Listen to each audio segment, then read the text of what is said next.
রহস্যময় এক পাহাড়, তার নাম আদম পাহাড়। নানা কারণে এই পাহাড়টি রহস্যে ঘেরা। এই পাহাড়টিতে রয়েছে বিরাট আকারের এক পায়ের ছাপ, আর সে পায়ের ছাপ নেই যত রহস্য। এই পায়ের ছাপটিকে সব ধর্মের মানুষই পবিত্র হিসেবে মনে করেন। যুগের পর যুগ ধরেই বিশ্বে নানা রকম পায়ের ছাপ পাওয়া গেছে, তা নিয়ে রয়েছে নানা জল্পনা কল্পনা। এইসব পায়ের ছাপ এক একটা এক এক রকম, আকৃতি নানা রকম, কিন্তু এইসব পায়ের ছাপ সম্পর্কে মানুষের জানার আগ্রহ দীর্ঘদিন ধরে। এমনই এক পায়ের ছাপ আদম পাহাড়ে। শ্রীলঙ্কার মুসলমানরা বিশ্বাস করেন পৃথিবীর আদিমানব হজরত আদম আলাইসাল্লাম প্রথম এই শ্রীলঙ্কায় পদার্পণ করেছিলেন, আর ওই পাহাড়ে যে পায়ের ছাপ রয়েছে ওটা তারই পায়ের ছাপ। তার জন্য সেই পাহাড় ও পাহাড়ের উপর পায়ের ছাপ মুসলমানদের কাছে পবিত্র হিসেবে পরিগণিত হয়ে আসছে। শ্রীলঙ্কার দক্ষিণ পশ্চিম সীমান্তে শ্রীপাড়া নামক প্রদেশে এই চূড়াটি অবস্থিত। তবে শুধু মুসলিম নন, খ্রিস্টান, হিন্দু, বৌদ্ধ এই তিন ধর্মেরই অনুসারীদের কাছেও অতি পবিত্র সেই চূড়াটি বা পাহাড়টি। সকলেরই ধারণা সেই চূড়াতেই বা সেই পাহাড়েই আমাদের আদিপিতা হজরত আদম আলাইসাল্লাম বেহেশত থেকে সরাসরি আগমন বা পতিত হয়েছিলেন। চূড়াটির চারিদিকে সবুজের বিপুল সমাহার, মাঝে মধ্যে পাহাড়ি উঁচু নিচু ঢিলা। পাহাড়ি চূড়ার আশেপাশে রয়েছে অসংখ্য ছোট ছোট নদী এবং পাহাড়ি ঝর্ণা, সব মিলে এক মায়াবী নয়নভিরাম দৃশ্য। চূড়াটিতে আদম আলাইসাল্লামের পায়ের যে চিহ্ন রয়েছে তার পরিমাপ হচ্ছে প্রায় 5 ফুট 7 ইঞ্চ, আর দৈর্ঘ্য এবং প্রস্থ হচ্ছে 2 ফুট 6 ইঞ্চ। বৌদ্ধ ধর্ম মতে খ্রিস্টপূর্ব 300 অব্দে এই পদচিহ্ন আবিষ্কৃত হয়। আবিষ্কৃত হওয়ার পরে পদচিহ্নের চতুর্দিকে ঘেরাও দিয়ে রাখা হয়েছে। যুগ যুগ ধরে শত শত পর্যটক পরিভ্রমণ করছে চূড়াটিতে যারা পরিভ্রমণ করেছেন তারা এর চতুর্দিকে পরিদর্শন ছাড়াও স্পর্শ করে দেখেছেন আদম আলাইসাল্লামের পদচিহ্ন। শুধু শ্রীলঙ্কাবাসী নয়, এর বাইরেও অনেক দেশের মুসলমান বিশ্বাস করেন হজরত আদম আলাইসাল্লামকে যখন পৃথিবীতে পাঠানো হয়েছিল তখন তিনি প্রথম পা রাখেন শ্রীলঙ্কার ওই পাহাড়ে, আর আদম পাহাড়ের ওপর ওর পায়ের ছাপ দেখে তারা মনে করেন তা হজরত আদম আলাইসাল্লামের। এজন্যই মুসলমানরা সেই পাহাড়কে অসীম শ্রদ্ধার চোখে দেখেন, আর এজন্যই এর নাম দেওয়া হয়েছে আদমস পিক বা আদমের পাহাড়। এই পাহাড়ের প্রতিটি পরতে পরতে রয়েছে রহস্য।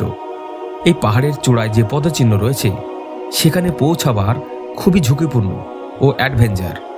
তবে অনেকে ঝুঁকি নিয়ে সেখানে গিয়েছেন, তারা নিজের চোখে ওই পায়ের ছাপ দেখে বিস্মিত হয়েছেন। এই পায়ের ছাপ শুধু মুসলমানদের কাছেই নয়, একই সঙ্গে বৌদ্ধ, খ্রিস্টান এবং হিন্দুদের কাছেও পবিত্র। তারাও মনে করেন তাদের ধর্মের সঙ্গে এর রয়েছে ওতপ্রোত সম্পর্ক। এতে পরিষ্কার হয়ে যায় যে আদমের পাহাড় সব শ্রেণীর মানুষের কাছেই পবিত্র। তারা শ্রদ্ধার চোখে দেখেন সেই পাহাড়কে। তারা সবাই স্বীকার করেন যে সেই পাহাড়ের চূড়ায় আছে ওই পবিত্র পদচিহ্ন। তার আকৃতি বিশাল, শুধু এই জন্যই না, সেই পাহাড় নিজেই একটি রহস্য। অ্যাডামস পিক পাহাড় আরোহণ করা খুবই ঝুঁকিপূর্ণ। চূড়ায় পৌঁছতে হলে যে পথ তা চলে গেছে তা জঙ্গলের ভিতর দিয়ে। সেই জঙ্গলে নানা রকম ঝুঁকিপূর্ণ আছে বিষধর কীটপতঙ্গ। তবে চূড়ায় কাছাকাছি একটি ধাতব সিঁড়ি আছে, তাতে রয়েছে 4000 ধাপি। এর প্রতিটি ধাপ নিরাপদ নয়। তার ওপর দিয়ে ঝুঁকি নিয়ে শীর্ষে যেতে হলে কমপক্ষে 12 থেকে 16 ঘন্টা সময় লাগে। জটিল এক আবহাওয়ার এক অঞ্চলের মধ্যে এর অবস্থান।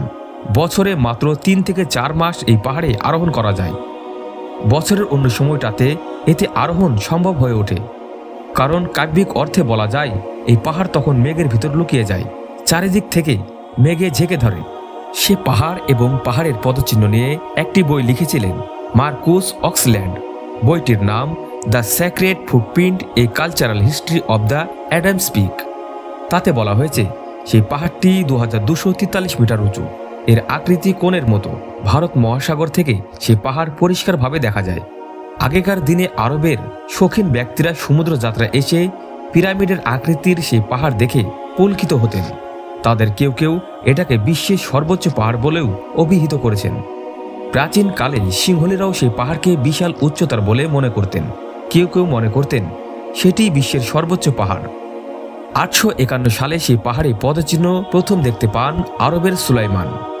রত্নপুরা হয়ে পবিত্র সে পাহাড়ে আরোহণ করেছিলেন বিখ্যাত আরব দার্শনিক ইবনে বতুতা। তিনি সেখানে ওঠার জন্য যাত্রা শুরু করেছিলেন বারবেরিন থেকে। তার আগে ব্যাপক পরিচিত বণিক ও ভ্রমণ পিপাসু মার্কো পোলো আদমের পদচিহ্নে সম্মান জানানোর জন্য আরোহণ করেন সেই পাহাড়ে। তিনি 1292 সালে চীন থেকে ভেনিস যাওয়ার পথে সেই সফর করেন। সেই পাহাড়ের চূড়ায় সামান্য একটি সমতল ক্ষেত্র। 1816 সালে লেফটেন্যান্ট ম্যালকম এর পরিমাপ করেন। তাতে দেখা যায় এর দৈর্ঘ্য 74 ফুট এবং প্রস্থ মাত্র 24 ফুট।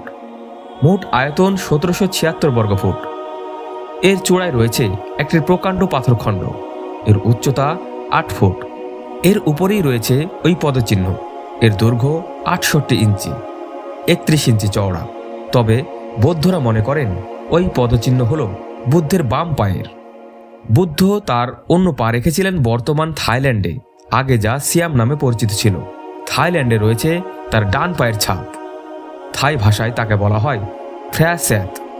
সেখানে পায়ের ছাপের যে মাপ তা আদম পাহাড়ের পায়ের ছাপের মতোই, আকারও একই রকম পদচিহ্ন আরও পাওয়া গেছে লাওসে, ক্যাবোজে ও চীনে।